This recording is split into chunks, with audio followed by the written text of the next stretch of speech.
But that would be a good compromise. For the sake of compromise. Yeah. Exactly. Hi. Hey, how are you? I like your shirt. Thank you.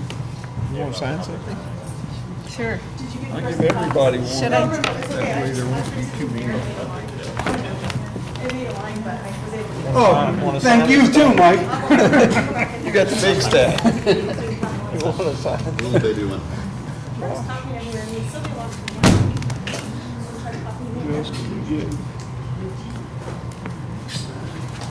You want to do another one, John? Sure. Thank you. We'll get this done before the meeting for once. Well, while we're getting signed, do you guys want to get started, or should we wait? Yeah. Dale's here. Dale's going to do you first. At your first meeting, at your meeting in October. Well, let's get things started. We'll I'll call to order the meeting of Governance Strategy and City Operations Committee for September 6, 2018. So I guess we'll start with the roll call. Councilor Kretzer? Here. Councilor Armstrong? Here. Councilor Kelly? Here. Councilor Dowdle? Here. And so here. City Clerk Parrott? Here. Director of Community Development Miller? Here. And Ethan And me. Oh, Mayor Reed. And I have to be excused from 1:45 to 5:15 to go to opening. All right. Well, we always get things started with public comments. Anyone from the public like to make a comment this evening? All right. Seeing none.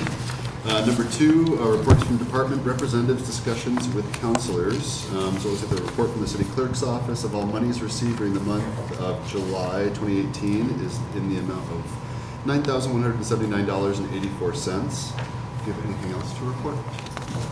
Questions, thoughts, concerns?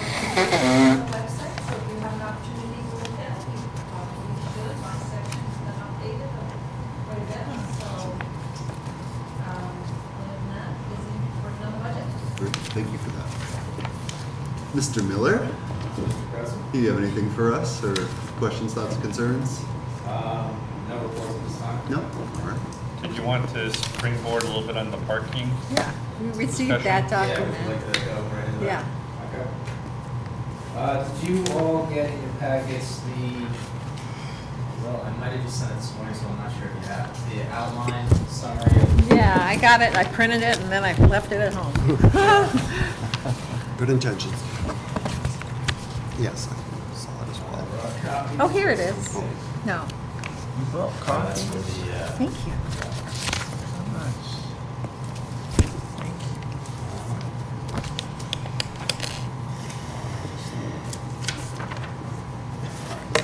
Thanks. Okay. All right. Yes.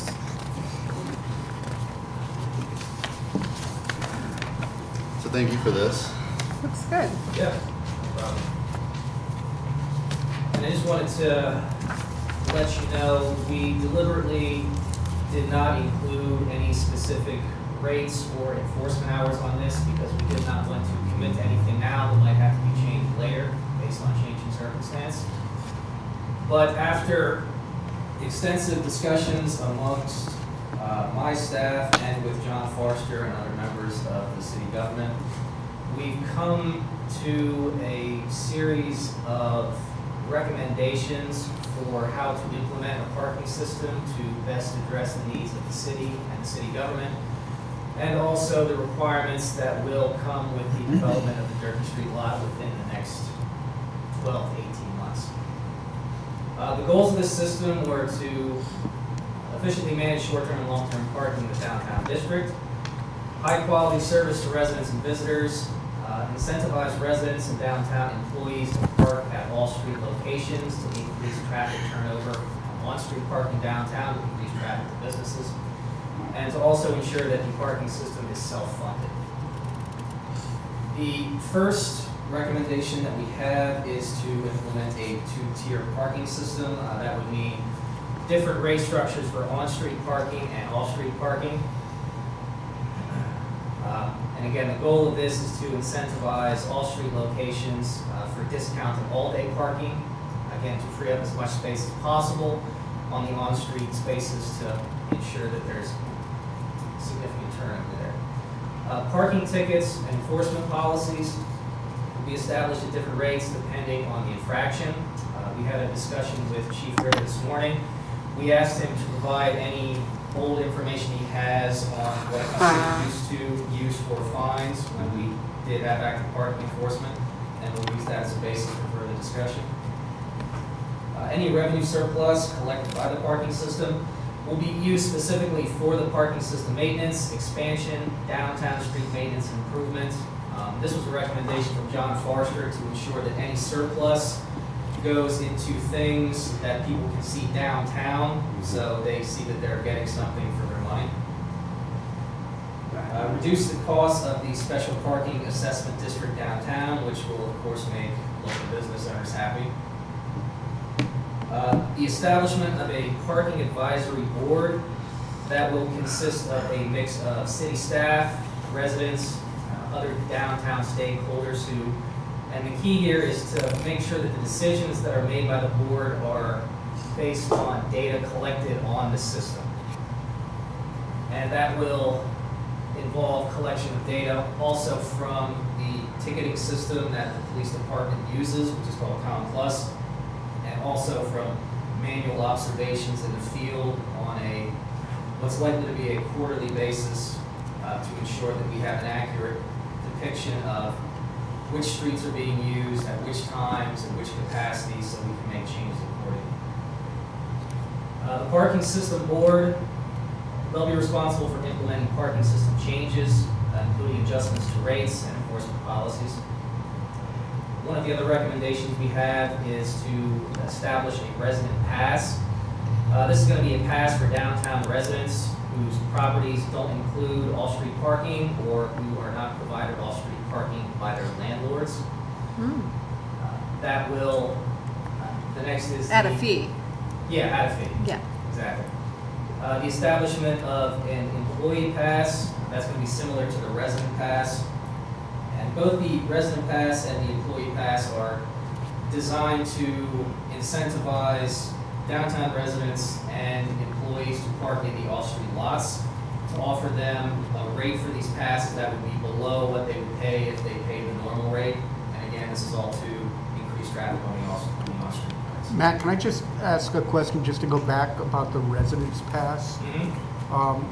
Because I do know that there are at times when college is in session, student residents that are downtown.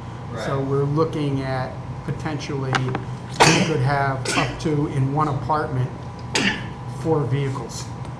Correct. And that, in many regards, is a lot of parking spots Right. that could be consumed by. But all of them would be paid. Right. I understand that. But my other question is, or actually my question is, have we thought of any kind of safeguards in regard to ensuring that the passes are for residents and not Oh yeah, for... there'll be some form of verification, either in the form of the presentation of a lease with their name on it or of a utility account in the downtown area. Okay, good. Thank you. No problem. And it wouldn't be a transferable pass that they can just stick on their dashboard, but something would No, stuck to it'd be the windshield. it'd be like a registration tag, not And then like not like the parking passes at the college. Right. And just to provide clarification. Hangers. And just to provide clarification, the implementation of this system would then phase out the special parking district, special assessment parking district. Not necessarily phase it out completely, and again, this is one thing I don't want to commit to now. We do want to study the possibility of reducing it, possibly abolishing it altogether, but that's going to depend on other factors that the Parking Advisory Board will take into account. Well, okay. Because for So I guess- instance, Tory works downtown doing a lot of downtown cleanup from that fund that other wards don't have that benefit of. Okay. So there's probably some sort of legitimate cost that local businesses should help pay for, but certainly not to the same extent as they are now. Okay. Exactly. Right. And the final recommendation on this list is the establishment of a permit parking pass on streets directly adjacent to the downtown district to address any spillover effects. Once we start enforcing time limits downtown, the natural inclination will be for people to find the nearest street on which they don't have to pay for parking. That could easily lead to resident complaints who cannot no longer find parking on their own streets. So we'll have to put in a system which will allow them to park on their own streets and penalize others who don't live there to avoid them avoiding paying for parking downtown simply by driving an extra 2 or 3 blocks. And that could take the form of signage with permit parking only or... Correct. And we wouldn't have to do it for very far. I think the idea you're discussing is to have just the block or two just outside of the downtown core, have that permit parking for residents. And then if a resident has somebody coming over for dinner, they can still park like 1 block up. But you really want to discourage people from spreading out just a little bit from the downtown looking for the bargains and then using up all the resident spaces as a consequence.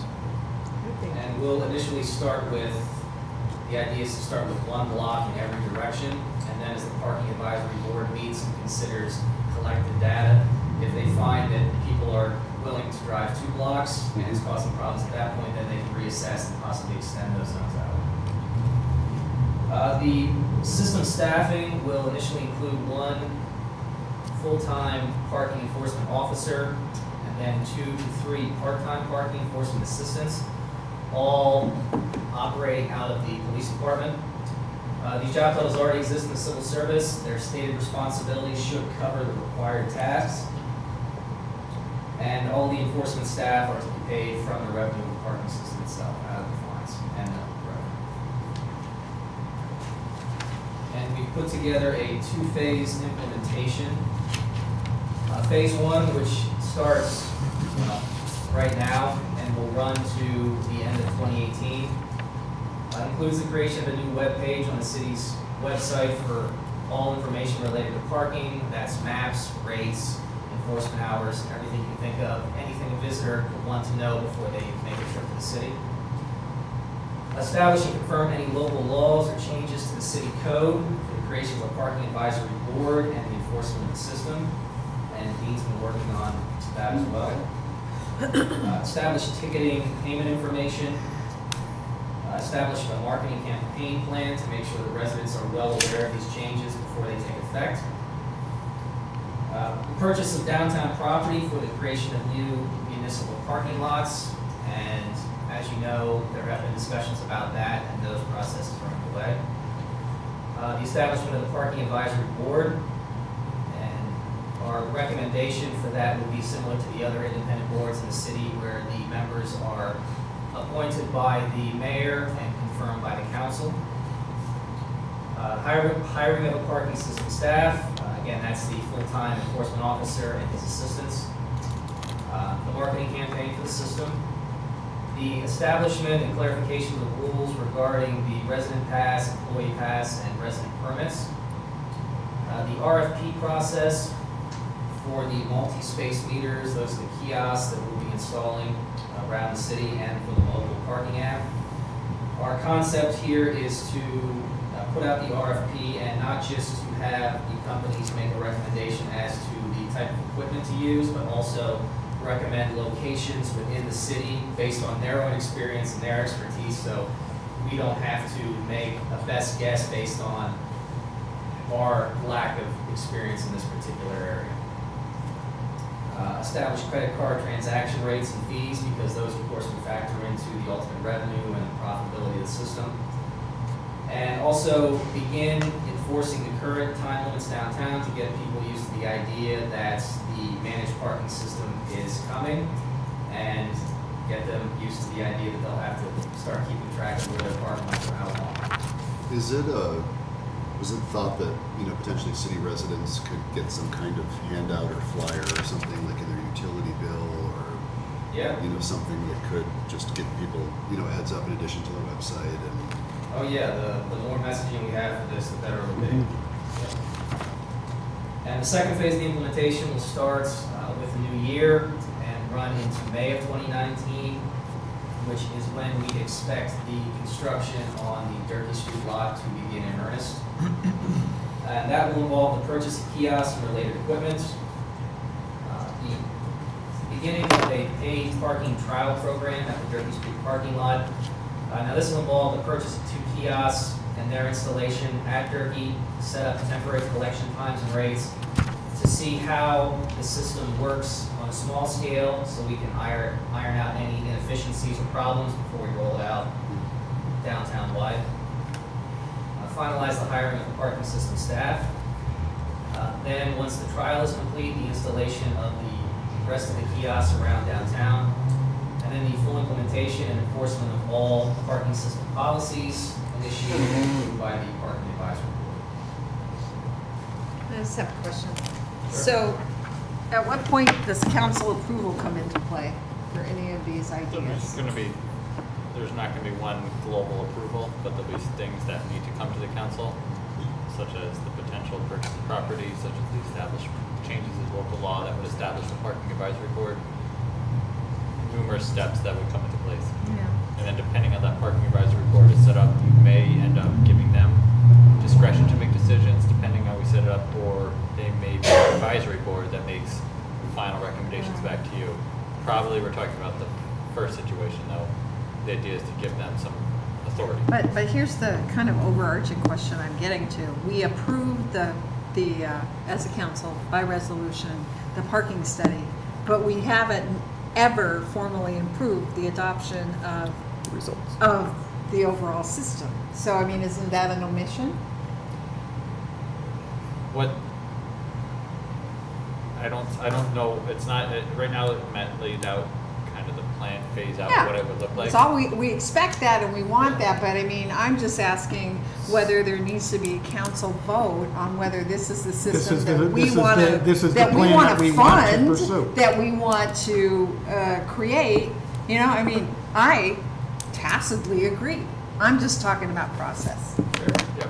At this point, I don't see a goal, I mean, you can do a resolution that doesn't have any meat behind it, and that would It's a give commitment. them authority, a commitment to do something. Well, yeah. We wouldn't be spending money necessarily, so. No, but the thing is, you're making a commitment to invest in the future. So that's my question. You know, I mean, what if at some point we've got one of these votes up and we all of a sudden get cold feet, you know, and we decide not to fund it? It seems like we need, just like we do for a capital plan, we are committing to investing a certain amount of money in our infrastructure. Why wouldn't we do the same thing for this, really? It just seems logical. Yeah, I mean, Yeah. it wouldn't be binding necessarily, because it'd be a resolution, if that would make you more comfortable. Well, that's fine. it just was really just a question. Yeah. It just occurred to me. Yeah, that's what I was going to suggest, a non-binding resolution, Yeah. support from the council on the Right. concept of the system itself, but without any financial commitments. Right. And that could also give the opportunity to the public to comment on that global plan. Exactly. So, Yep. not opposed to it, just, yeah. All right, good. Great. Anybody have any questions for? I do, I have a few. The parking enforcement officer and the assistants, they'll be managed through the police department. Will they be employees of the police department? They will. They will, okay. And IT will certainly come into play with this. And since the police department no longer has an IT of their own, I think it's shared, will that be adequate for what we have with all this? That's a Bless you. question, certainly Bless looking you. for further discussion. We had, as I said, a conversation with Chief Curry this morning. We discussed the capabilities of the ticketing software system that they use. Mhm. We did not discuss the larger IT burden that will come along with it, but we can certainly have further discussions to clarify that as well. Because if there were the burden, and you know, I think it's going to be part of it, will that also be funded through the revenue of the parking system? It's just a thought. And the rates, will that be pretty much, we're going to total up everything that this is going to cost and then divide it by whatever, and that's how the rates are going to get determined? It's going to be a combination of the upfront cost of the system. That would include property acquisition, construction of new lots, purchase of equipment such as the kiosks. The employee costs involve both salary and benefits, amortized over however long we decide to finance the purchase of these things for. And then a factor of safety built into it to ensure that the system does make money. And one point I'd like to emphasize is any decisions that are made, any policies are not set in stone. They will certainly be able to be changed by the decision of the Park Advisory Board based on revenue and expense information as it accumulates over the first 3 months of the system, the first 6 months, the first 9 months, the first year, and ongoing into the future. So there's always going to be active management of this system. We're certainly not going to sit on our laurels and hope that it makes money. We'll address problems as they arise. And certainly all that you just presented will factor into it. I would imagine it's not going to be like $1 an hour parking we're going to see. We're going to see maybe some considerable parking fees. And when you consider the employment downtown, would we be asking somebody to spend a lot of money to park their car to work, say, a retail position? I think we just have to be careful what the market will bear. Yeah. And what you're coming Absolutely. downtown for. Will you be willing to pay such and such to go and do such and such? It's just, Yeah. we have to be careful of that. Unfortunately, we have, best practices from Mr. Forrester and, other information that we'll use Right. to make the decision. And also the advisory board, I'm sure will have a level of research.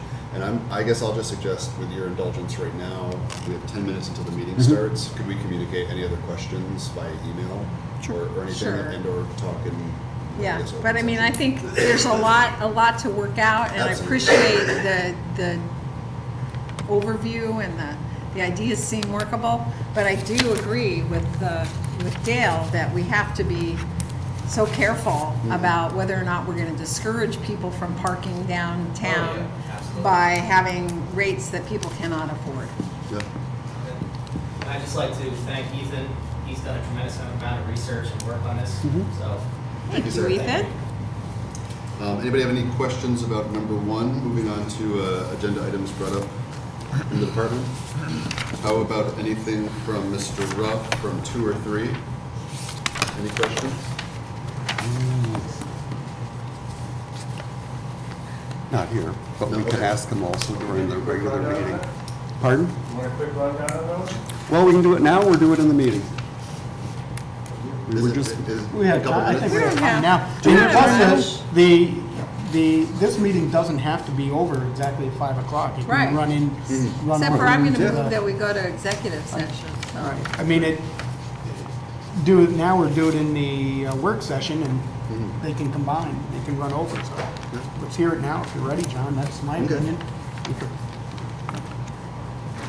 Mayor did want me to do some explanation at some point, so I'm going to make sure we have Yes. time for it. So item B is authorizing the submittal of an application for a drinking water application for grant funding. It's under the Water Infrastructure Improvement Act. It's 60% funding provided, 40% match, up to $3 million. So you can put together a $5 million project, 60% of that will be maximized at $3 million that we can get. It's a combination of new valves at the dam gate houses, replacement of some of the really ancient groundwater transmission lines coming down from the reservoirs, and replacing really old valves and some instrument controls at the water plant. Last year, the council actually authorized the submittal of this application, so the authorization for the mayor to sign still stands, but the state can be very particular about dotting the i's and crossing the t's, so that was best to just get a up-to-date resolution. So that's basically what that is. Item C is a grant application under clean water, which is wastewater, although we hope our drinking water is clean too. That's a 25% grant up to $5 million. So we put together an application that's $17 million and change that will almost maximize our ability to get to all $5 million. And it's a combination of work that is, well, first of all, this was also previously authorized. We submitted a grant application last year. Council also authorized providing the local share with either bonds, cash, or some other local means. So that again, dotting the i's, crossing the t's, making sure we're up to date there. But the work involves replacing deteriorated systems at the plant, like our belt filter presses, which we're already doing. We're committed to spend on, so if we get the grant money, it just reduces the cost that much further. But more significantly, odor control upgrades by relocating where we receive our septic gas plant to a more efficient area with enhanced odor control, and also adding odor control in primary clarifiers. So we're hoping that as we further develop the waterfront, especially under the DRI, odor control potentially can be a bigger issue. This will help deal with some of that. And it also includes architectural, aesthetic upgrades and noise control, so that that won't be any major impediment to the full development and use and enjoyment of the waterfront. Sent the same application in last year. Again, the resolution authorized us to go get the money, but it wasn't technically a bond resolution. It was a board resolution.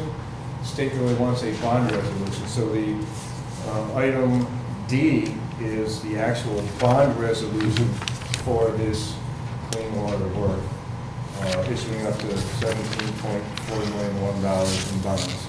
Now, 17,410. It says yes, 410. sorry, yeah, yeah. $17,410,000. If we get the grant, that'll automatically be reduced by 25%, because that's what the grant's for. Some components of the scope of work, we've applied for other grant funding, so that could be reduced even further. And we're going to, also part of the application is for low or no interest loans, perhaps up to 30 years. So we do qualify for no interest loans under the hardship category because of the mean household income. Sometimes there is a limit on how much hardship money they'll actually loan out.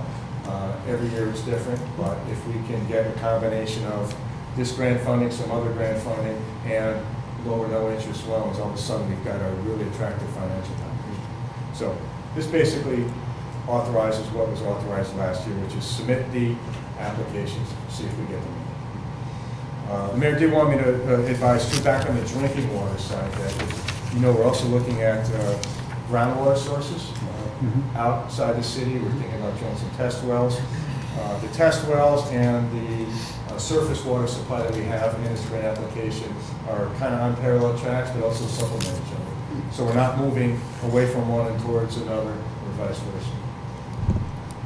So if you have any interest in some pictures, I did bring some mock-ups of the potential architectural upgrades for the plant that show what it could look like, but basically when we pursue those, we're going to have meetings on, hey, what do we really want our waterfront to look like, in particular this huge concrete facility, and what's going to be most attractive. So Patrick, I see you got something.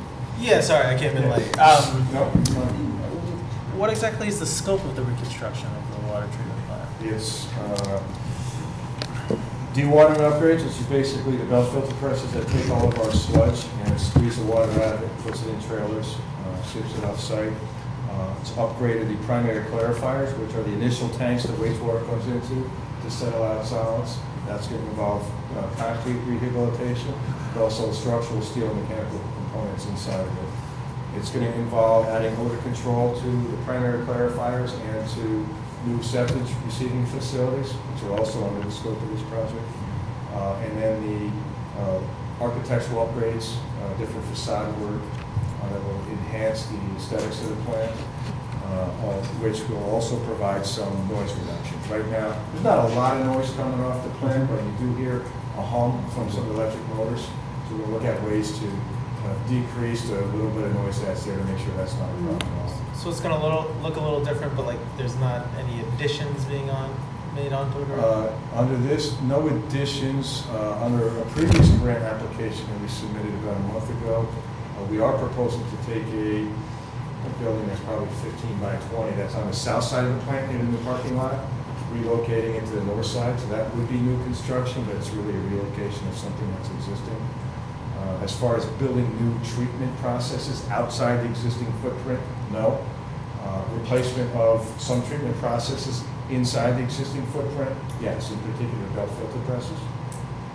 And the architectural upgrades and facade improvements, those would be on existing buildings, but wouldn't necessarily be adding something to what's done already. And so this is 17.5 million about, just for my own, to try to put this in scope. How much would building a completely new plant cost? Between 100 and 200 million dollars. So it's small change compared to the entire. Fraction of the cost, and probably closer to 200 million. And that's just the money part of it. You probably won't laugh when I say this, money's the easy part. Getting the permits and the siting, the public buy-in and all the other stuff with relocating a facility like this is as big of a challenge as coming up with the money. So, but yeah, when it comes to, you're looking at straight finances, this works a fraction of the cost of building a new plant.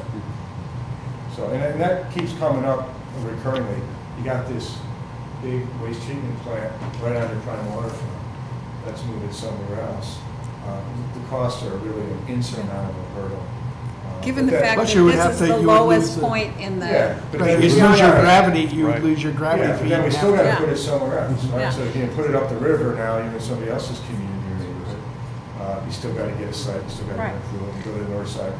You know, so there's, the financial part of it basically makes it a non-starter.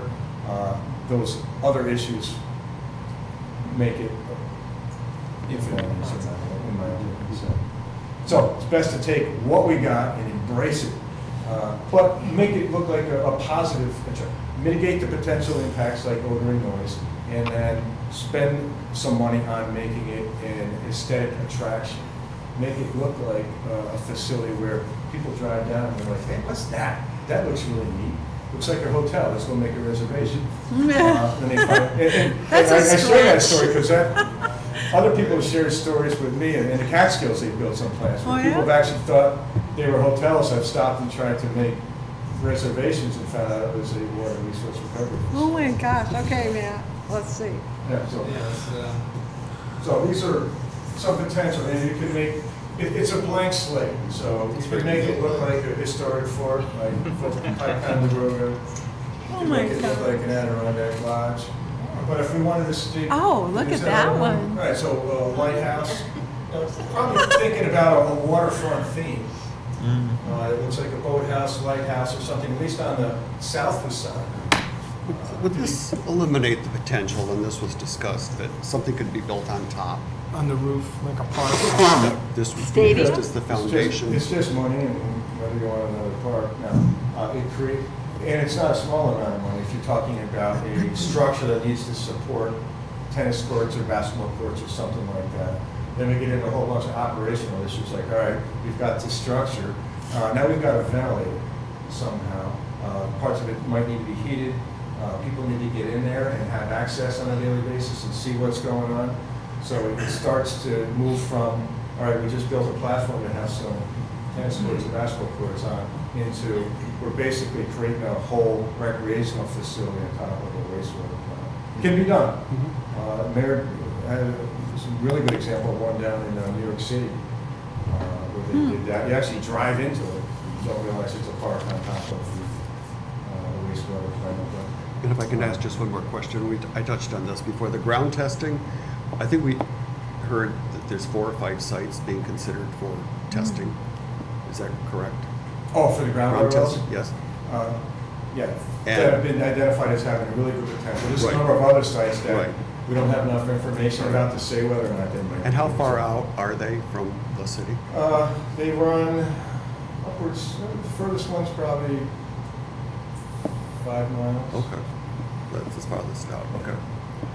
But their one site is up right near Mead Dam, so if, let's say we drill or hit water. Right. Boom, pump right from there into the existing transmission line, off we go. Right. Some of the other sites are further off the beaten path and would require pipelines and. That's what I'm easements asking. and all that Okay. kind of thing. When we have this perfectly operational, gravity-fed system that requires no inputs for energy, why would we go with wells? What's the thinking there? The thinking is mainly right now we're confronted with some significant capital costs to take this wonderful system and stabilize it so that it meets present requirements and will serve us into multiple future generations. But the capital costs are just part of the equation. The taxes we could potentially have to pay on that increase in assessed value could exceed the capital costs.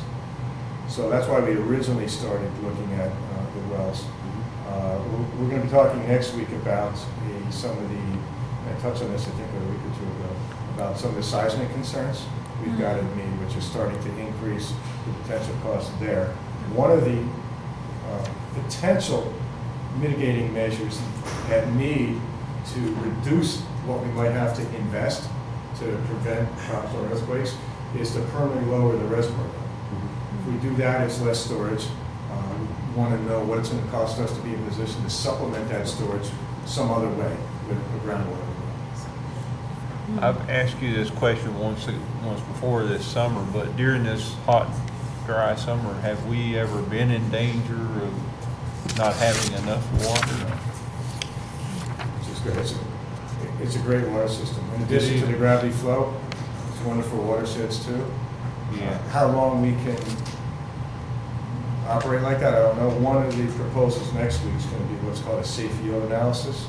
It's going to be the consultant looking at historic rainfall and drought data, but also trying to take into account climate change, which is a lot more unpredictable.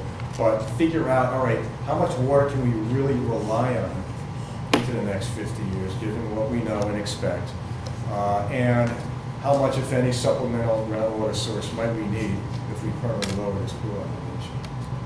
Okay. So there's two things next week, that safe yield analysis and then what's called a deformation analysis, which is to better define what will happen during an earthquake to the dam. We know it's going to deform. We don't know whether it's going to deform to the extent that it's a problem. Years back, Marty Mannix, I believe he was town supervisor or at least on the board there. He said that well water is much better and that we're silly. It can be. My understanding is that the town's well water is pretty good. And the type of aquifer we're looking at, we expect to be a high quality water. So a gravel aquifer that's a couple 100 feet below the ground. But in groundwater, you can't hit things like iron, manganese, hydrogen sulfide, excessive hardness. If you hit that kind of stuff, then you need to do more than just chlorinate it for treatment. You need to start adding in treatment systems.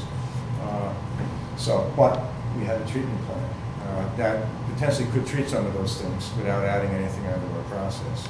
We won't know till we do the tests and see what the water. Do you think Marty was right saying what he said?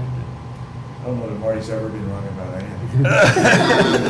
Just like that in a nice way, Marty. But yeah, as far as groundwater is, typically doesn't fluctuate in quality as much as surface water. Surface water is going to change with rain events. It's going to change with temperature, with the seasons, with whatever's going on in the watershed. Groundwater is a lot more stable, but once it degrades in quality, it's a lot more difficult at times then to change it, because reservoirs are continuously turning over. So from an operational perspective, it's like you could be reacting month to month, day to day. Groundwater again tends to be more stable and not fluctuate as much. But again, once you're stuck with what you're stuck with for the most part. The town had a nice well find on the Tom Miller Road. Very nice. How do you assess the taxable value of a well? How do you what?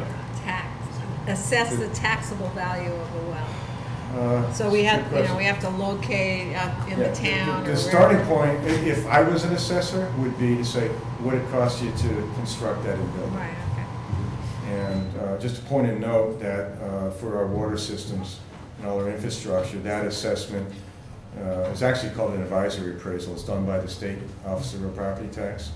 They issue it. Generally, we and the town accept what it says. We have challenged it in the past. I think 3 or 4 years ago, they proposed a rather large increase. We challenged it, provided good rationale. They went back and changed some of it, but the town on their own did stipulate to keep our assessment of what it had been. Mm-hmm. So. Any other questions? Thanks, Thank you so much, John. Thank you so much. Does anyone have any old business for the committee? We have to first move. Oh, I'm sorry. I'd like to make a motion to move 1 through 4 to bring them to the agenda. Second. All in favor? Aye. Opposed? Sure. Thanks, Beth. You're welcome, Beth. Sorry. Any old business? I think we can take care of it in the regular meeting. Okay, any new business? Same? All right, so then I will make a motion to adjourn. So, second? Counselor Armstrong? Yes? Counselor Kelly? Yes. Counselor Dowdle? Yes. Counselor Edsel? Yes. Counselor McFarland? Sure, why not? Counselor Kreutzer? Yes. Motion adjourned, or meeting adjourned.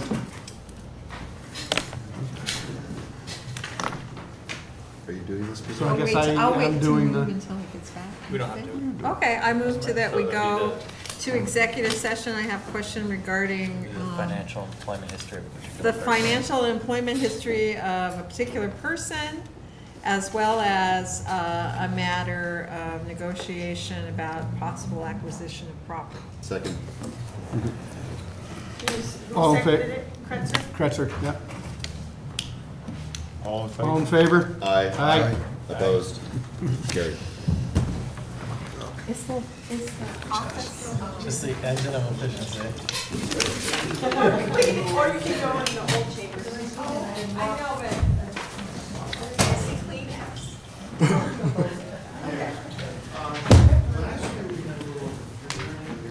No, we're keeping the cool air.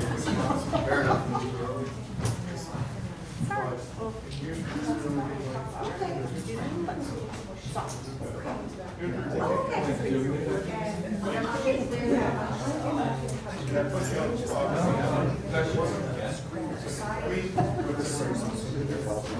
Oh, I just gave him a shot. Listen, I don't know how much time you have to attend, but I gotta attend the executive session. I'll try to catch you on the way back in. Okay. All right, thank you. Oh, no, stupid, they put it back. The door. To the back now. I saw that.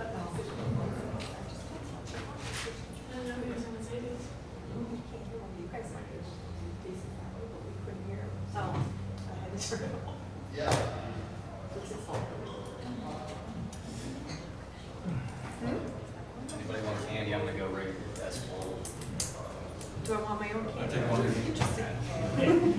Would you like? It feels good in there. I know, let's see, I put that on, Yeah. because I mean, we can't hear them over here if they talk to you. I know. So I said, well, what's that question over there? When you first opened that, it's like a Russian cold. That's the safest. That's great. Beth, do you want your office locked? Yes, please, after, yeah. I want to steal my candy. Basically, only some man. What time did the meeting start? I guess I got it. The, committee meeting starts at 4:30, the work session is at 5, and then the meeting will start at 5:30. Oh, okay.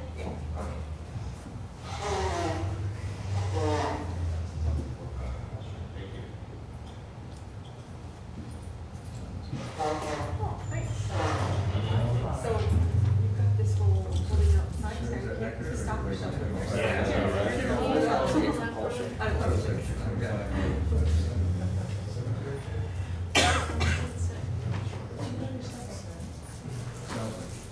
Yo, Liz.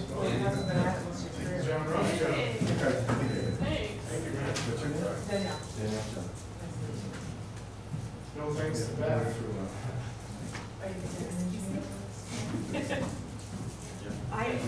I left them going to get the candy for you.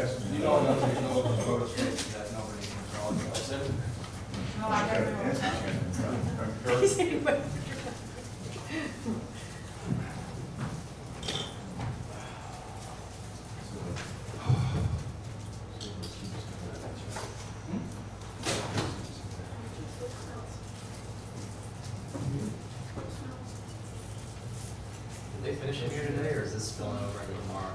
They're finished for tomorrow. Well, I'll tell you, there's a lot going on the streets, it seems. There was a Fire fire. in Plattsburgh. Oh, Yeah. no, the fire.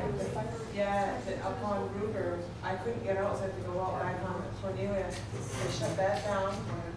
I don't know what was going on, but they shut it down. And then, I was coming back over here, and the Channel 3 News is over here, and I'm coming down, thinking, what's going on? There was a fire in Lafayette Street.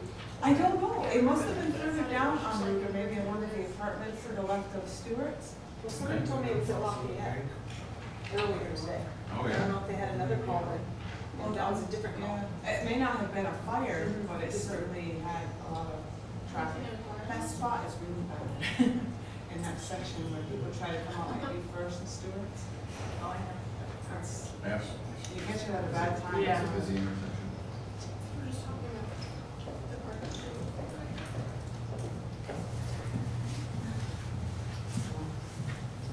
Where's the baby? My mother-in-law is there. Lost her. Shit, what do you mean where's the baby? Oh, I forgot.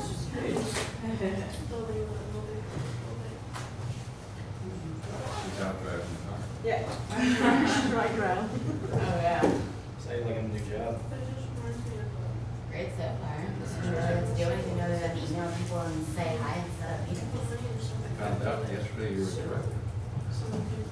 Good job. You're What was not, that? I said, good job. you're not up there. No? I'm at the.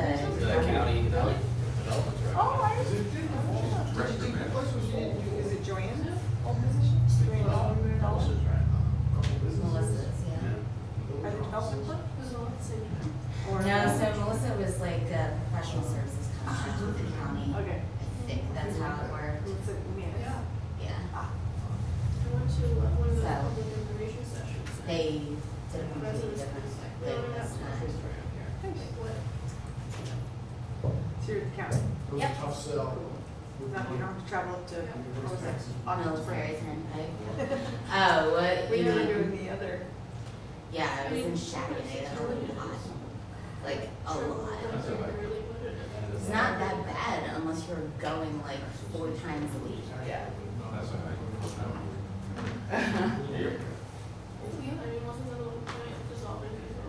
I'll do it during the winter, that's how. Yeah, I didn't have to, which is nice. gonna have to. It's halfway to the casino. You know Rich. Rich goes. Rich likes to. No, no, it's my wife that's got the addiction. We went there 4 times in 1 week. Casino. Yeah. Logan'sburg is one hell of a drive. Yeah. I can do it in an hour and 5. Really? Yeah. I guess the last time I did it, I drove from Keene Valley. It was like 10 o'clock at night, snowing in February. That sucked. King Valley's nice. Yeah, that's from your way, right? Getting Yeah. through, You turned, yeah, you turned different. getting Yeah. up, You didn't have to go as this far. was one of my first times driving anywhere out here. So I didn't know any of the roads. I was so not used to anything. Oh, fun. It's living King Valley, is where I find it last down the road during their time. Oh, okay. I had a Volkswagen Bug too with great traction, you know. We were living drive So I on. have to go. I'll be out. It's a little bit of drive, like Yeah. solid ice, a little bit. Yeah. Almost went into. Okay, yeah, it's even more. The way he enticed you to go was because he said, I'll Lake make Cascade. Yeah. Cornwall. Yeah. Stonewall. Okay. Only thing that separated me It's the from first Stonewall one. was a. Yeah. I mean, Lucky. Crushed both fenders on the right side, but I didn't go into the. Were you on the Yeah, Patrick. Cardinal, not like the cross country race? Oh, I thought I saw you across the big, oh yeah, I was there. yeah. My friend's son, my best friend's son goes to Norwich. Ah, what about, yeah. Yeah, Brian, my friend said, come see it. Well, At to a 12. certain extent, because you And just I called it at 12. I see Matthew running. He's He's finishing. I'm like, sorry, your daughter was earlier. Yeah. But at least he got there when he was coming in. Yeah, that's true. So, yeah, I thought like, I was about to leave, and then like I had like seen like just the people. Yeah. It looks like, literally like a run up. Yeah, you out there watching it? Yeah, so, Yeah. they, yeah, I was with some friends. Also, And people that see on the team. So, Yeah, you ran for Plattsburgh one night, and you ran for. yeah, so it's kind of like a, There's a I mean, I stop. graduated a year, over a year ago. One that so- never, I didn't realize they all came like that. Farms night, of course, Matthew made, because guys just made your Okay. I don't, yeah, I think Norwich maybe, but I can't remember Yeah, it was so funny, specifically. because it's just Snow like drifts going were in, bad. my husband and I were driving in the car. The winds are And all of a sudden, high. I see, I'm like, She's- "It's gonna kill me." And I No, it was a more, I got a little sun, I got a burn for 2 hours out. And you're not used to that in cross country. Yeah, so like I said, like I was like afterwards, I was just hanging around town and I was like, someone's like, you're red, what are you talking about? I was funny, I don't know if it was that day or not, I just see you running. And I'm like, hey, then it was another guy that looked like you, and I think I was waving at him too. Somebody in front of you, you have somebody that looks like you. Maybe, there's gotta, I mean, just like an angry tall person just running out of here now, yeah, so, no, I get that a lot. Tara thought when she saw me, but turned out to be someone completely. I did see you was one morning before work. Okay, I was coming in early. Okay, I usually try to run before. Yeah. Yeah, and then I just don't have the, like, after the I just don't have the motivation to, at that point, I'd rather just They go tell you the or best something. thing is to get up. I know. Makes you feel productive. But if I get my Ways to car start. in the middle of the Well, day. Matthew was getting up and exercising, I'm not sure. I don't know. I'm still very. Are you getting up, doing a run? Hmm? You said you were getting up early to exercise, are you getting up, running around? According to the city. I don't recall the last time I did that. Matt and I got the. We're all doing it once or twice. Yeah. Like you Recording saying, for- I always get up at 5 a.m. I'm like, yeah, I should go walk. But I don't. What was it? I'm functional this morning. You're not? No. And one's better for me in the evening. Empire I Zone can't bar get report. anything done. Okay. If I'm gonna clean or Oh, something. I have to you're do gonna it because lead us through if that. it's I guess after work. so. I mean, no, I'm not, because I don't know what we're talking about. Who said that they were turning that over? Mike? Paul and Christine. Oh. Oh, at TC. Yeah, we had to do recording for 17, 18, 19, and 20. Or do you live That was like they there? want to just dump this on somebody else. Yeah, That's really, why we you're have trying to to be stay. recording. Yeah, exactly, that's why I haven't like explained. Or it's like, I'm the one, I park under a beach or on Lizzie. Oh, yeah. But the So I've is invested not a development zone, isn't that? The what it is? Empire Zone. Empire Yeah. Zone? But it was causing them to be classified as a, public authority.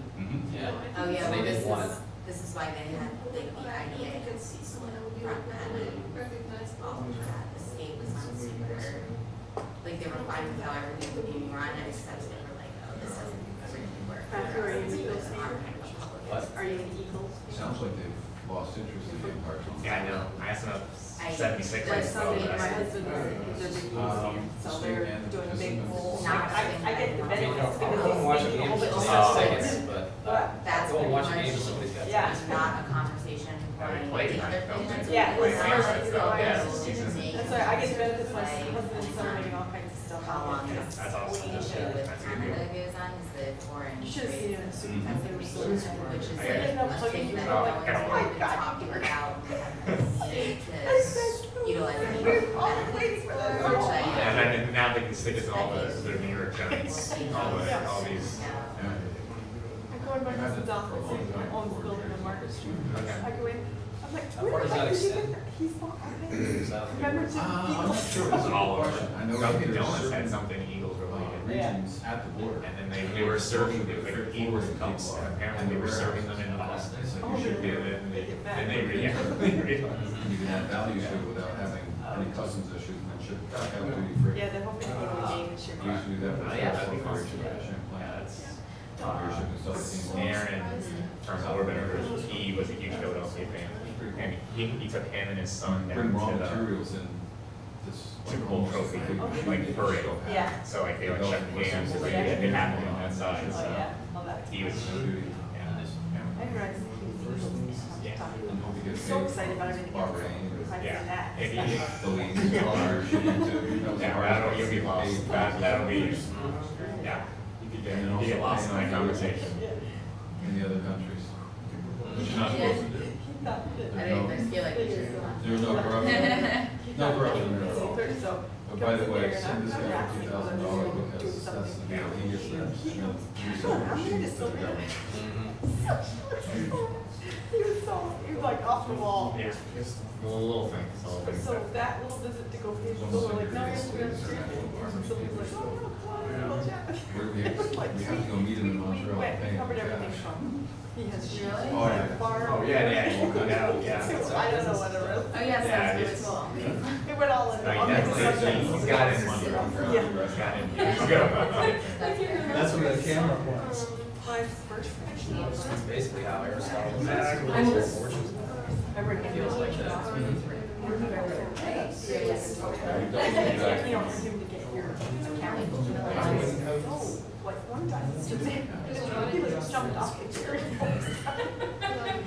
My first employee interview with him, so he showed up. I thought it was real quick back. I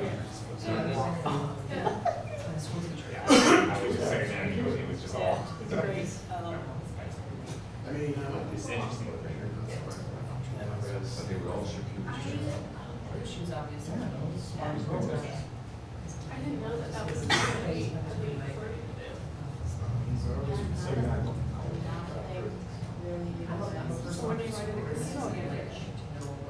Hopefully not for a while. Build up some cash surplus. Really gotta have my wife tested for a gambling addiction. Yeah, I was gonna say, I feel like this just taking her to the casino. It just, I'm afraid that if I send her to Gamblers Anonymous, she's just gonna jump with someone and say it's not cute. You know, are sick, it's like you're just doing a bad job here. You gotta learn how to gamble better. You gotta learn how to win. That's never be a winner something.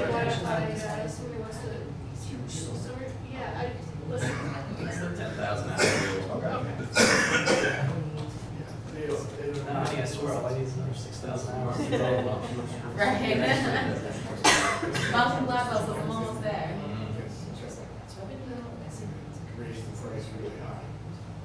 I think it really is ridiculous. She's a great card player, and she'd win a card, and she hates it. It's just too boring, it's not as much fun, not as exciting. It's not. Yeah, sitting around the table, sitting around a poker table at a casino was boring as hell. At least the None of odds those guys can can actually play. No. Like, I really like going to casinos. I don't offer anything. There's a guy from Plattsburgh who did like 2 months ago, $180,000. Takes care of business or something. 3 cards. He was up there. Yeah. Yeah, I thought I saw that. He got a royal flush and boom, 180 grand. That's a big bro, you know. It was actually worried, just kill time, wait for somebody sitting there at the bar playing video poker, building $1, $2 grand. Yeah. And That's good. current day for It is. I think one time I was gonna just like, was it $20 and got 650 out, that was the time. Sorry, so I'm like, I can do that, so of course I'm wasting all of it. It's like, stop spending my money in there, lose it. I like mom used to tell me about them going to casinos and she'd lose $20 and she'd leave. So more just so yeah, it's all there. The part I like is like, you know, you're up $1,000. We get dinner reservation in 5 minutes. Cash it out, let's go. No. We got 5 more minutes. So there was $500. Boom. It's like, now think about it, you know? You just blew $500 in 5 minutes. Look, I have $20 left in my money. No, you're not spending it. I go one day. Never know, maybe that's the. I'm waiting for some of the bathroom though. He's like, I'm not going to the bathroom, but I know you're going to. This past week, I was at the draw, they were giving away 2 Jerry's Saturday and Sunday. It's like, oh, we're gonna win the game. It's like, yeah, it's like getting struck by lightning 3 times in the same day. Your odds. They must get a lot of people though. And then the prize is up. Yeah. And then the prize is up. Yeah. But you take 25,000, you can take 25,000 in cash instead. Oh, well, I don't see them. So that means don't have to worry about paying use tax. Yeah, that's true. Okay on that. You know, if they value it like 40 grand, 42, something like that, you're gonna have to pay more stack, it's gonna stay 8% use tax, as if a sale took place. And then then you gotta pay income tax of $42,000 for state and feds. They just find it, yeah, and all, and then they just figure that most people are just, so they just keep using that same thing in their car. And it gives them prevailing motors and alcohol. Yeah, but everybody in the motors up there, they're all doing that Jeep, it's like, yeah. It's like, Blow $1,000 every hour waiting for the last drawing. the Price is Right, they force you to pay for your tax on whatever you win regardless. Oh, no, they said. You win 60 grand in trips and cars, you gotta settle with them when you walk out the door. Yeah, some people freak out. Yeah. They said even if you refuse. So I went out there and checked. Search.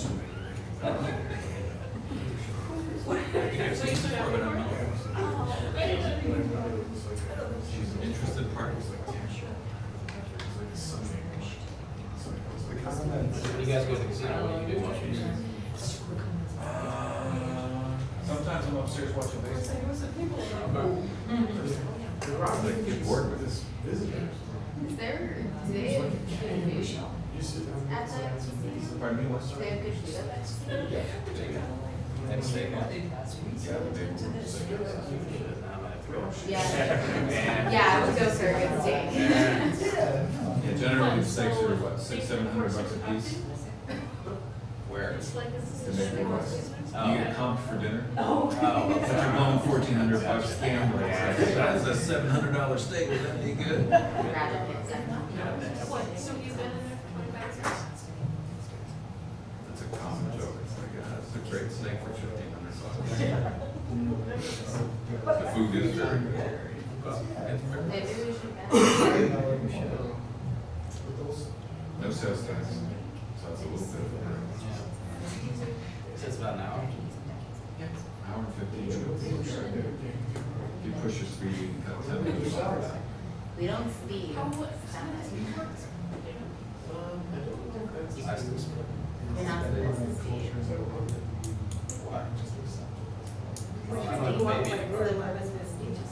What was that? Military Turnpike and into Lebanon. There's a route 122 that cuts over by 73 and it goes along the Stay with the road out here. So there's control of 16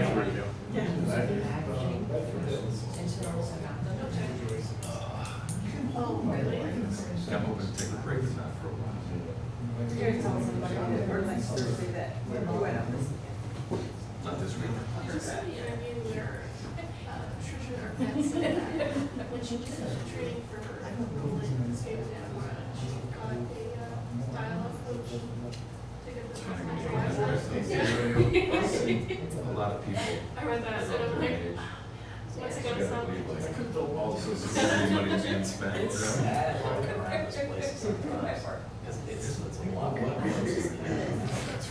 I see people betting like, $9, $10 on slot spin.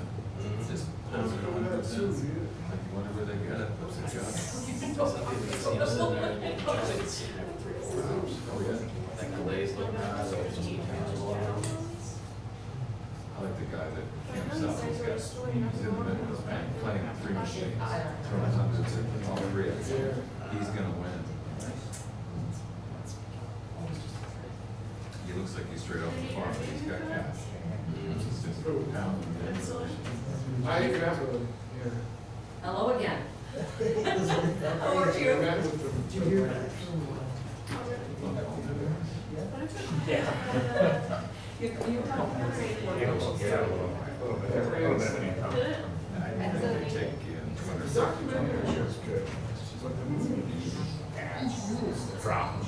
Oh, yeah?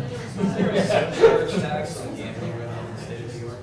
I think you have to pay 25 cents on every dollar in New York State. Was it just the overall life story of prisoners And the rest is theirs. Yeah. The tribal fathers.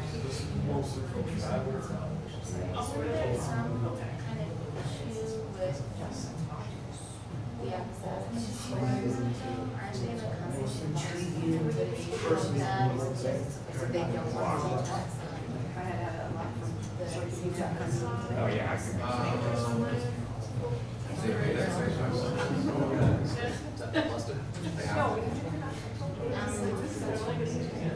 I know that there's some. There's actually going around the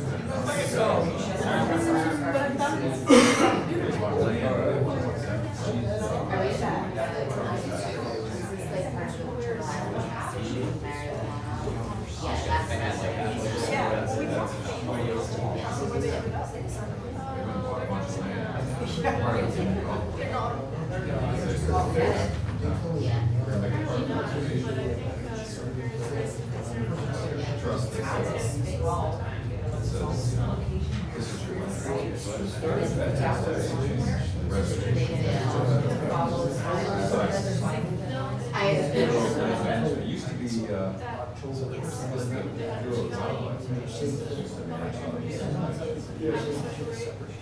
Wildlife man? yeah. So the county, and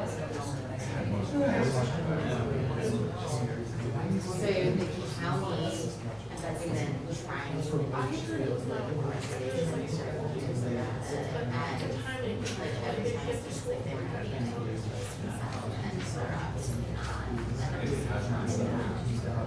in the last year.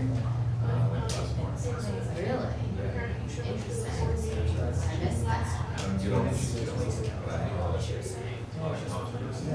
What did they sell? I missed the first part. The additional land that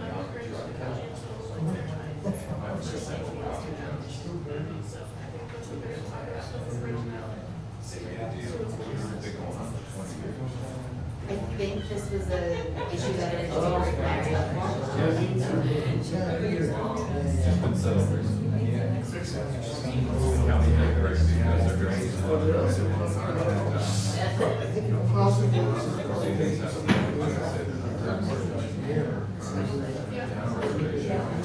was this buying back foreclosed properties or something? Was that part of it?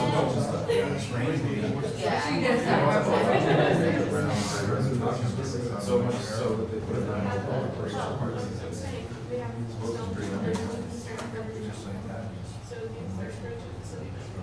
Along with their new sign, along with their gas price sign, along with their next one. When did they put that at? Yeah, like that. I don't know. I know exactly where this place is from.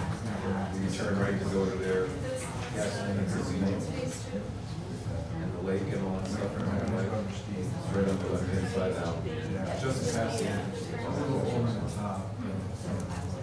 Take a guess at this, the United States' longest running civil lawsuit in its history. How many years? 120.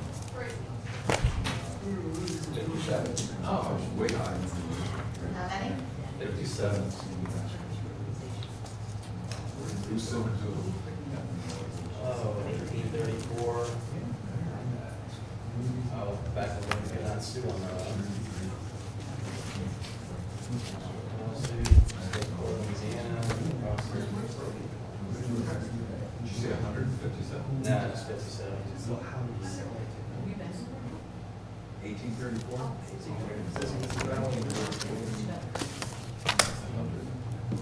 The lawsuit was filed. It was filed in 1834. Oh, good. Thank you. Good.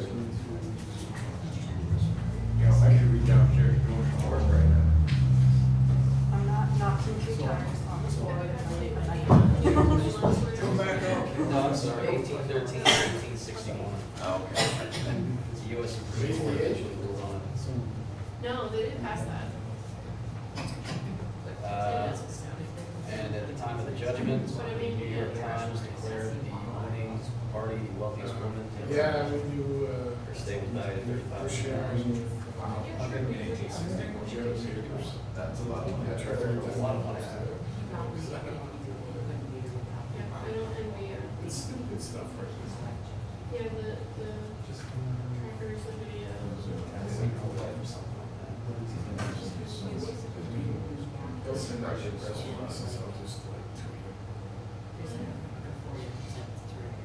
But, they have different materials. There's one coming up in Plattsburgh, it's like basically CBS. Yeah, there's one. British X check is still paying off interest. Principal loan money to get the folks only on the course. And all Believe it.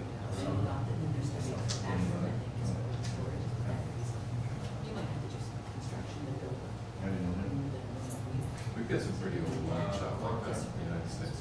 Oh, we're still paying Civil War pension benefits to 2 widows who were 18 when they married 80-year-old Civil War veterans. They're still alive. Well, Yeah, 82. That became that old. They do a tribute on Archer.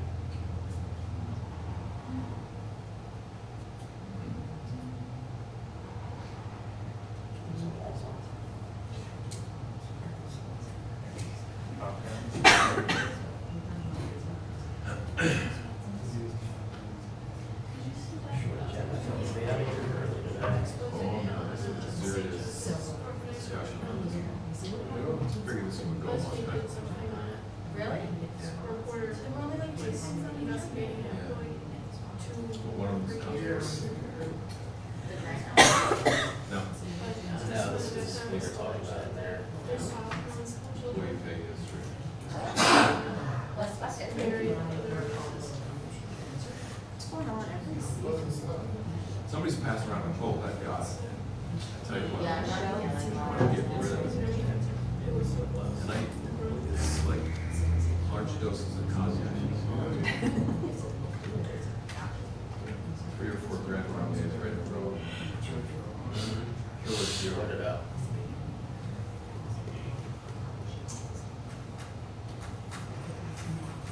Hopefully wake up with a hangover tomorrow, but no cold.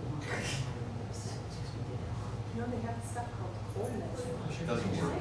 This stuff doesn't work. And you gotta get behind the counter crap, Sudafed, At least we're not burning. the extra strength, whatever, you know. So they make that, that's a good stuff. Yep. Every time I walk into the pharmacy for cold medicine, and I like just think about the idea of having to go to the counter and like ask for it, I'm like, nope, I'll take the stuff that's 1 grade below that. It just seems like too much of an hassle to me. Feel like Walter Light. Don't care enough.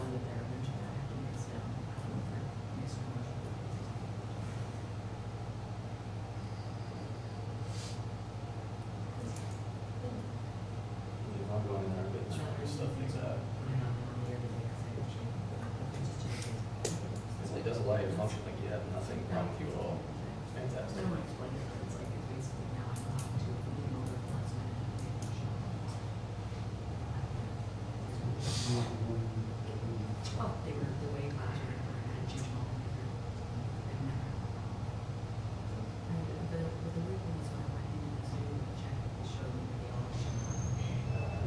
So the ones I tried before actually did it for me. Even though they didn't, so I did it for the false file. I'd rather take, I want to take a chance. It's not actually like that.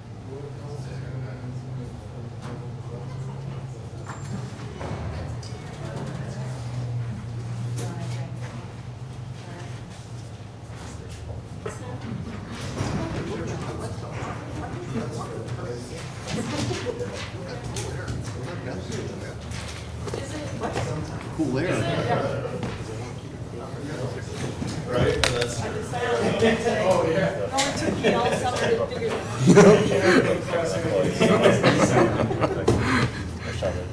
It's not over yet. out. You lost somebody. Oh, yeah.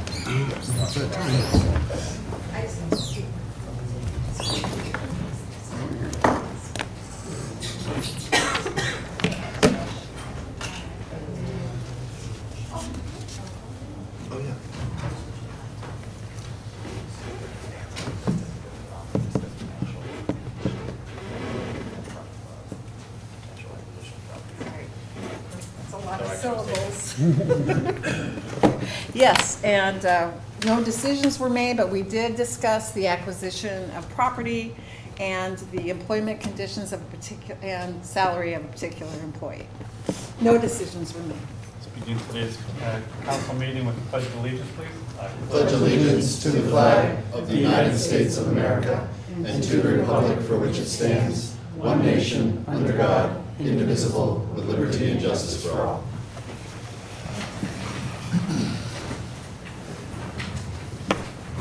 Roll call, please.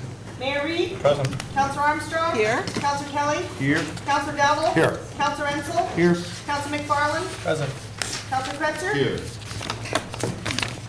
In case you haven't seen, there's a little bit of a bustle outside. We're getting ready for the Battle of Plattsburgh. I hope you really have a wonderful weekend. Power Powers and the entire Community Development Office has done an amazing job putting a really great program together, including 5 bands that will be competing in the Beat Retreat on Saturday after the parade, and music all through the weekend, all kinds of history. So it's really, really exciting. And of course, it appears that the weather's going to cooperate absolutely perfectly.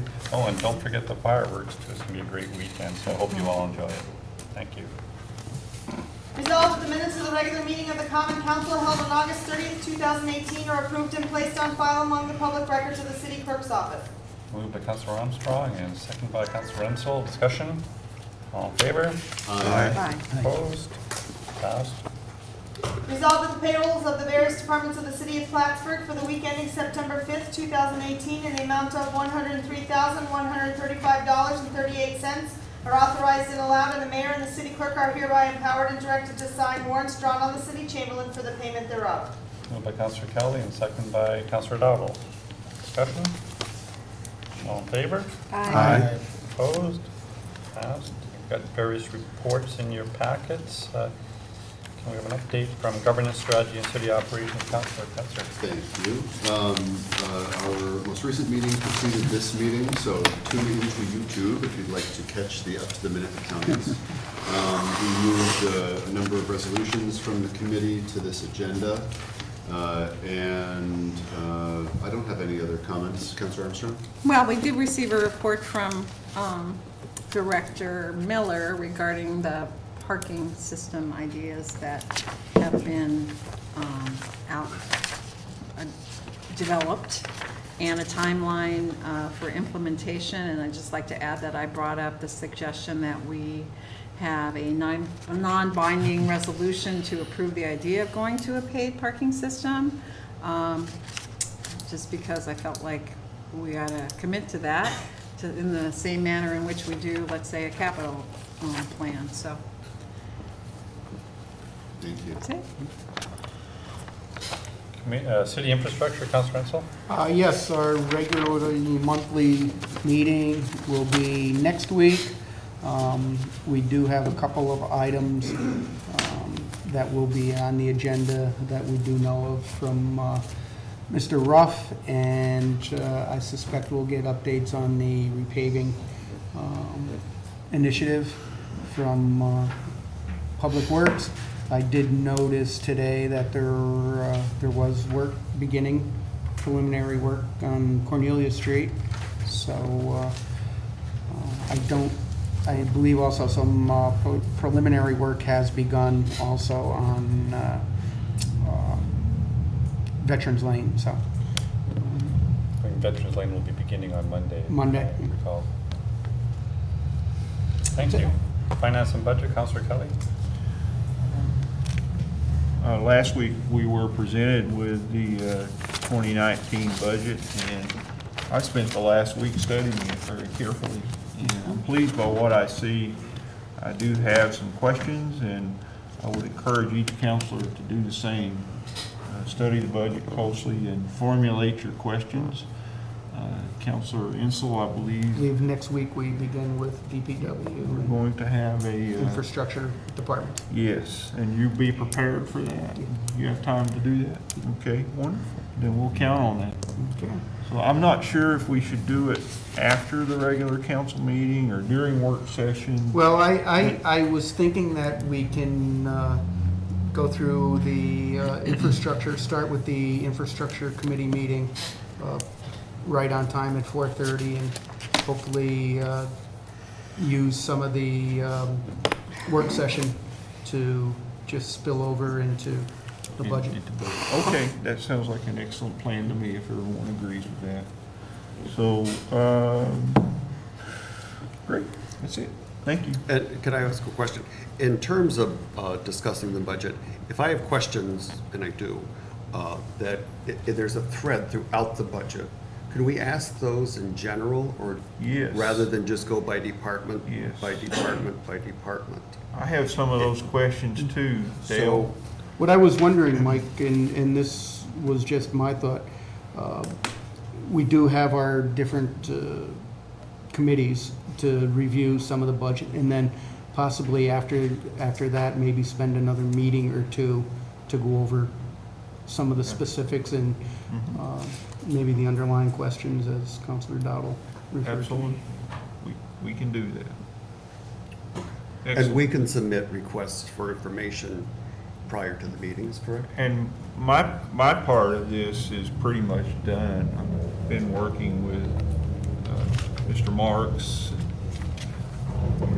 We're done as far as I'm concerned. So we don't need to have a budget hearing, but we can use that time for the more general questions, as you say, that seem to run as a thread through the entire budget. So Yeah, may I just interject? It was really interesting to, and good to attend the mayor's press conference, and I appreciated the thorough planning that built upon your leadership with regard to 5-year planning, and the care with which the mayor prepared his budget, and we have a pretty viable budget. I made the comment that, you know, we don't have as much work to do as we've had in the past. I had said to Mayor Reed, well, I hope you don't present us with anything revolutionary. Well, it is revolutionary in the fact that it's a, you know, a fairly manageable and viable budget just on its face.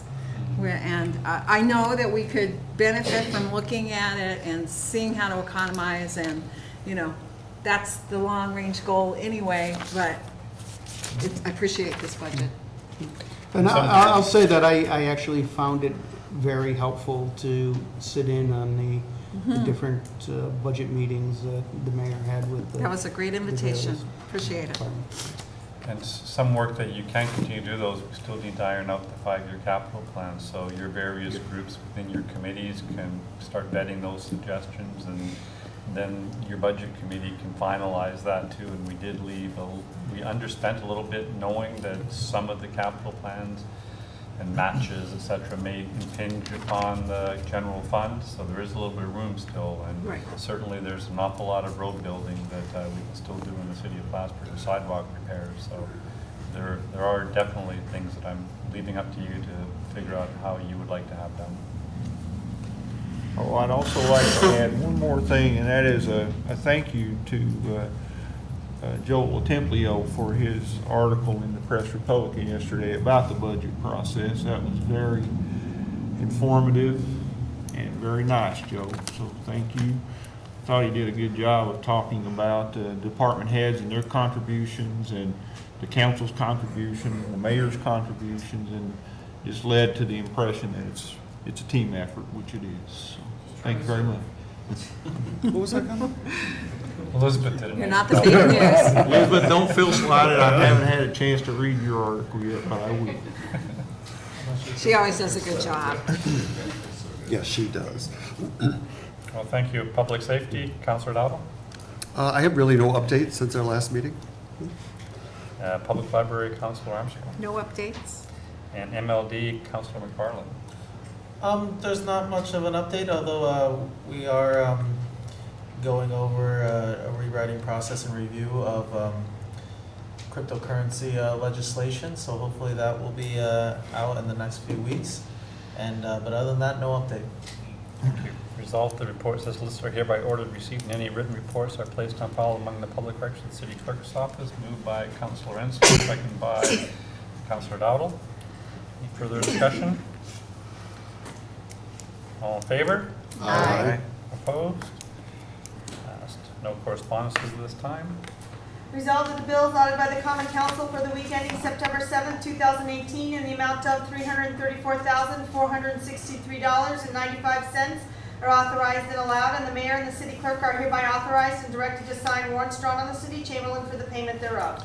Moved by Councilor Kelly, second by Councilor Kretzer. Discussion. All in favor? Aye. Opposed? Passed.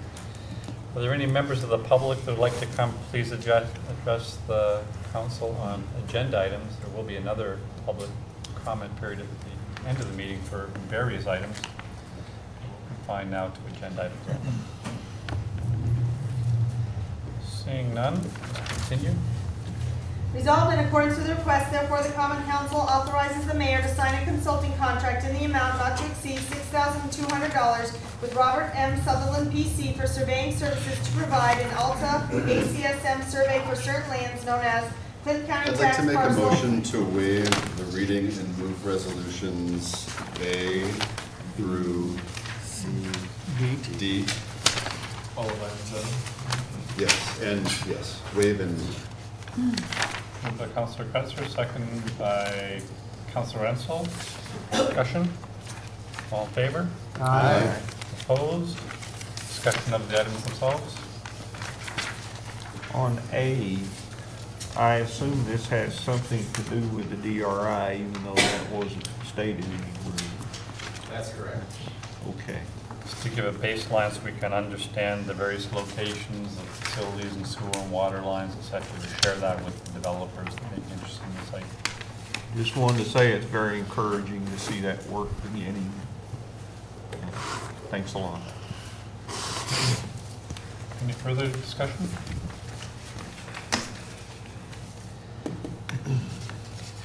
Seeing none, roll call. Counselor Armstrong? Yes. Counselor Kelly? Yes. Counselor Dowdle? Yes. Counselor Ensel? Yes. Counselor McFarland? Yes. Counselor Kretzer? Yes. There's no travel requests at this time. Are there any resolutions for initial consideration? Councilor Ensel? Yes, I have one. Resolved in accordance with the request, therefore, the Common Council establishes the following. The salary of police captain shall be $5,000 higher than the salary paid to the most senior police sergeant, and the salary of the police chief shall be $5,000 higher than the salary paid to the police captains. 2, the salary of the fire chief shall be $5,000 higher than the salary paid to the most senior fire captain. 3, in addition, the police captain, police chief, and fire chief shall receive those other benefits set forth in a resolution dated March 22nd, 1990, Level 3 Manager Benefits. 4, notwithstanding the above, this resolution shall not result in the reduction of the salary of any person occupying the titles of police captain, police chief, and/or fire chief. 5, this resolution shall be effective as the first day of the next regularly bi-weekly payroll period and shall supersede any and all resolutions or other legislative actions addressing the wages and/or salary of the police captain, police chief, and/or fire chief, including a resolution dated February 25th, 2016. I'd like to make a motion to implement Rule 4. Second. Moved by Councilor Kretzer, second by Councilor Armstrong. All in favor? Aye. Opposed? Discussion of the item? Do we need a second on Oh, this yes, we do. motion? Second to Councilor Ensel's motion. Councilor McFarland, discussion? I don't think we do. No. And Ensel just added it on her initial. You implemented Rule 4. I got it first and second. Okay. Any further discussion? Seeing none, roll call. Counselor Armstrong? Yes. Counselor Kelly? Yes. Counselor Dowdle? Yes. Counselor Ensel? Yes. Counselor McFarland? Yes. Counselor Kretzer? Yes. Any other items for initial consideration? Any new business or council reports? I would just like to follow up on the resolution we just passed by saying that it's been some time since the managerial pay scale has been discussed by the council. It kind of reached an impasse months ago, and I think I hope that there's the will on the part of some council members to reinitiate those discussions. I know that there are concerns out there about equity and fairness, and I think that the resolution we passed just now reflected a concern about that. So I want to extend that spirit to our consideration of all of our managers' pay. Thank you. Oh, and I have other things to say. Sorry, I must be on a roll. I was just going to ask Counselor Kelly if you've had a chance to check into SurveyMonkey and see how our survey's doing. I've become addicted to SurveyMonkey, and I check it every day. Sometimes Good. 2 or 3 times a day. But it's we have over 1,000 respond. Wow. And it makes me think that, boy, surveys are good. It makes the public feel engaged. And maybe we should do more surveys on other topics going forward. Well, and I hope that we can eventually devise some kind of green initiative, overall practice policy program, and that the input we get from this survey at the end contributes to some of the goals we might set. But were people willing to share comments? Can you tell that yet? Yes. Okay. Okay. I don't want to say too much about the survey because I don't want to slant it one way or the other. But people are participating and are very interested in this topic. And I don't want to be too long-winded, but I did receive a particularly articulate rebuttal to the notion that we should ban straws, and it was one that really was thought-provoking to me. It also led me to consider that I may have written one of the questions in a way that was kind of almost condescending. And I didn't intend that, and so I had a good conversation with that person. So it was a good process. So good. I'm glad that it's coming along, and we have until September 30th. Additionally, you and I met. Yeah, go ahead. Yeah. Councilor Armstrong and I met and have kind of formulated some ideas to put forth another local law concerning the feral cats. Feral and free Feral and free roaming cats, yes. Right. That I think is based on our meeting that we've had with several interested parties, and based on the data that was supplied through conversations with the experts, Eagle Feather and King, as well as links to other research some that we could other look at on our own. Laws that have been implemented through across the country. So that should be forthcoming. Thank you. I'll say I'll echo the mayor's points during his comments at the beginning, and I'm very excited for the Battle of Plattsburgh festivities coming up, and I look forward to participating in those personally. Are you going to do the rooster crowing contest? Probably not, but we'll see where the weekend takes us. Are you? Maybe. After saying that, I better. Any other council reports? Please, Councilor Dowdle. No reports, just business. I did ask earlier in the week a financial question, and I would just like to know, is there a dark cloud hanging over the city of Plattsburgh in the tune of $400,000? I'm not sure what you were referring to with that. It's a follow-up to a conversation you had with the former mayor, Kasperzak. Relating to the DRI, I think Yes. you said. Yes, and then there was $400,000 that would need to be paid, possibly. Related to the DRI, no. I don't Is there think so. $400,000 in question that the city? That we need to pay anyone, I There guess. was a transfer when we discussed receiving the financial restructuring board money, that $4,000 of that, or almost $400,000 of that would be going to the county as a condition from their financial restructuring board. That's the only thing out there that I believe is hanging. So in order to kind of understand that better, we should look at the financial restructuring Could you find that for us? Sure. Yeah. And when that came out, we actually discussed it in open session in the Right. council and Just to explained refresh that. our memories. And that money hasn't flowed to us, so nor has it flowed equally to the county either yet. So, As, is there a time frame now placed on that? I think our Chamberlain would be reluctant to pay that to the county until we've received it from the state, but. why beyond do that, we have to transfer it? Just a condition of the Financial Restructuring Board award to us. You're gonna supply us with the reminders of what those conditions were, right? Simply a statement that we would be paying them $400,000. Right, but it in came connection from of the our award. report, Yep, right? It and was it's actually embedded in the public, report. too. We all have our copies of Yep, that. and it's on their website as well. Right. The resolution for that. And was Plattsburgh the only city to undergo that?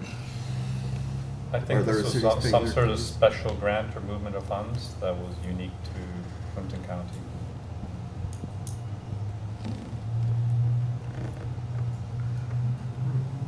That's all I have for now. Thank you. I have a question for Mr. Marks, if he doesn't mind. You released a preliminary version of your monthly report this month, and I've been keeping track of the difference between revenue and expenses month over month, and for the last few months we noticed that the difference was large. Maybe $800,000 comes to mind.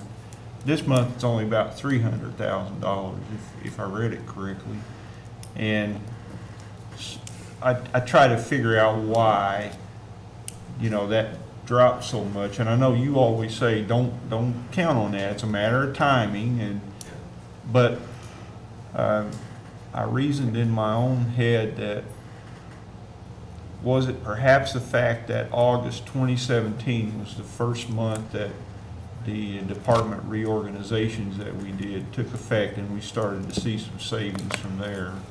Yeah, and also I told you that we had some serious hits in healthcare that took place in August after the July results. Oh, okay, for August. 2018. Oh, in 2018. Okay. Well, that would explain that then. Yeah. Okay. Another piece of data, Chamberlain Marks report to our department heads today in our monthly meeting, was that at this point last year, we're doing about just over two and a half million better than budgeted. And some of that there's lags in delayed payments for things that will adjust, but we're doing slightly better than that again this year. Since last year our department has did an incredible job in really containing costs, it appears that they're repeating that exercise again this year. So it gives us some optimism that at the end of the year we'll be better than right on track for where we hoped we would be. We just want to see a healthy fund balance, or a trending fund balance. A non-negative one. Trending Yeah, upwards, yeah, that's right. at the end of the year. And it looks like we're on track for that. Good. Thank you. Any other new business or council reports? You may have observed that the beach is now at the end of its season. Our health permit goes to just after Labor Day, as I believe they put out a press release to summarize the season. Again, it came out ahead of expectations with a greater number of people using the beach, raising a greater amount of revenue at the gate. And Press release is going out tomorrow. Is it? And I was very pleased with the level of maintenance at the beach, both to the credit of your team and also to DPW that really helped and collaborated a lot. So it was really a team effort, and if you haven't been out to the beach, it looks great. And that's the general public comments, how great the beach looked this year. And we would like to extend the season if we could. Joe asked me that. It's a condition of most of our lifeguards are actually high school students, so they go back to school, and so we lose that valuable staff. So I think that's probably why we've always negotiated with the health department of closing right after Labor Day. But if we can figure out a better way to stay open longer for next year, obviously with these warm days, I'm sure there'll be demand. We just haven't figured out how to do that yet. Also open earlier. try and Yes. open a little bit earlier too, Yeah. especially with a year like we had this year, we could have, Hope we that's right. can. But also, can we just, I mean, do we have enough staff to just open a small part for swimmers, or what are the variables that On can weekends, in case there is warm influence- weather, or? Yeah, Yeah, I would have to check with the health department to see if we can amend the closing date that we submit in our beach safety plan, which is what ultimately dictates when we close, based on weather or financial conditions, if we have extra money at the end of the year to pay staff. But as the mayor said, it's largely a function of the fact that we have a very young lifeguard staff, and they do go back to college and high school. But I did receive a closing report on the season from Luke Jenks, our beach manager, with several recommendations for next year to allow us to staff more lifeguard stations with fewer staff based on their rotation schedule. So those are conversations we'll be having over the winter. Will- ingenious. And there will be recruitment initiation for lifeguards sooner than? Oh, yeah, absolutely. We'll start it in January or February. Okay. As I think I mentioned before to you, Matt, I believe that there are lifeguard courses, certification courses offered through the college, that it might be in January a good idea to maybe reach out to, I believe it's Karen Waterbury is the one who handles that might be able to find some local people in the class that are taking certification. Would you mind forwarding me her contact information? Absolutely, no problem. Okay, thank you. I'm wondering with the closing of the pool. Yeah, At Plattsburgh but I Stable, think they're training still, Right. they're still offering the courses. I don't know if they're using, excuse me, Or for that Stafford matter, or. Okay. offer Good. some scholarships to pay for their lifeguard training course for those that would be willing to come and join us the following summer as lifeguards. Maybe we could look at some ways to drum up all that interest, because we're not in the only boat. Everybody scrambles to find lifeguards at the same time. The more we can think and plan ahead, great. Maybe if Baywatch was back on, people would be inspired. We need the Hoff. The influence of the media is out there. Any other new business or council reports?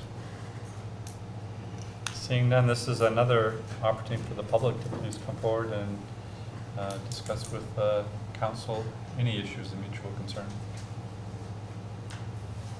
Ms. McFarland, you going to come up and tell us about your new job? No, thank you. Please come forward. Hi, good evening, everyone. My name is Danielle O'Mara. If you're wondering where that O'Mara family came from, it's from Buffalo, not here in Plattsburgh. I just wanted to introduce myself quickly. I am working with Tobacco Free Franklin, Essex. My position with them is a community outreach specialist.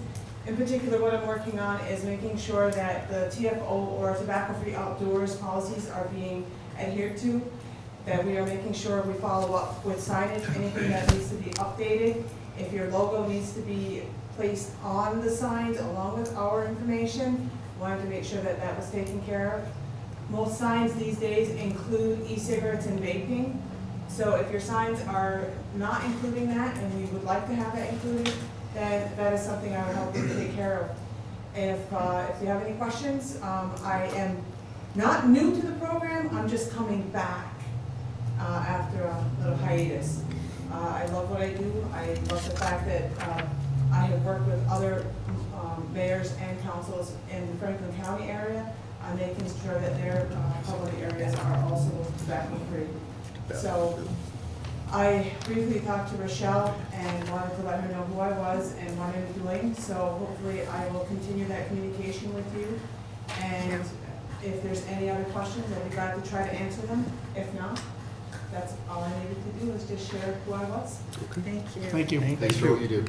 Thank you. I'm sure you're saving many lives and saving people many tens of thousands of dollars over their lifetimes too. Thank you. And It's like- employers' health care costs. Yes, absolutely. Somebody just recently came and spoke before us and requested that we consider a policy restricting or banning smoking from outdoor events that the city sponsors. Because for, not wanting kids to breathe in secondhand smoke and such. Right, and I know every municipality seems to be taking on a different approach to it. In Franklin County, Malone Village did a very big policy, which is, making sure that all of the beaches, playgrounds, and any other parks, which are in various areas, were all through that country, and with our signage. So they are forging ahead. And I've also worked with other smaller areas within this Clinton County area. So I just wanted to make sure I introduced myself to everyone here so that you guys know who I am, as well as making sure that the signs are up to date and posted and placed in the right order. Nice to meet you. Keep up the Look good work. forward to Thank you. working with you. Any other individuals from the public? By the way, I teased you with Ms. McFarland. She's the new IDA, Economic Development Coordinator at the county, so I'm sure we'll be working very closely with her. And she's somewhat related to our councilor, Patrick McFarland, I understand. Slightly. Not by blood. Just sweating tears. If there's no other comments from the public, do I have a motion to adjourn? Made by Councilor McFarland, second by Councilor Ensel. Roll call? Counselor Armstrong? Yes. Counselor Kelly? Yes. Counselor Dowdle? Yes. Counselor Ensel? Yes. Counselor McFarland? Yes. Counselor Pretzer? Yes. Thank you, folks. Enjoy the weekend. It's going to be amazing.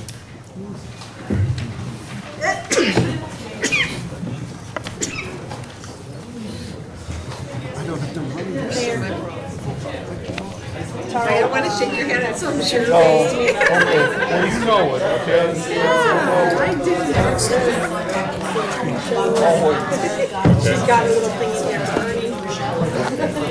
And if you can maybe just email it to me or something. Cognac. Large dose. Thank you, Becky. Sorry, I forgot to pick that up. They brought Chewy out and everything fell out of my head. I know. Thank you. So, I'll leave this, there's a couple of different ones here. They're all from New York. Okay. This one's my favorite one. Okay. This is the Florida, New York. Okay. And then there's also a copy of the New York State Ag and Market Slides that's been revised for microchip. So it's not such a far stretch if they're requiring humane societies and pet dealers to microchip that you ask,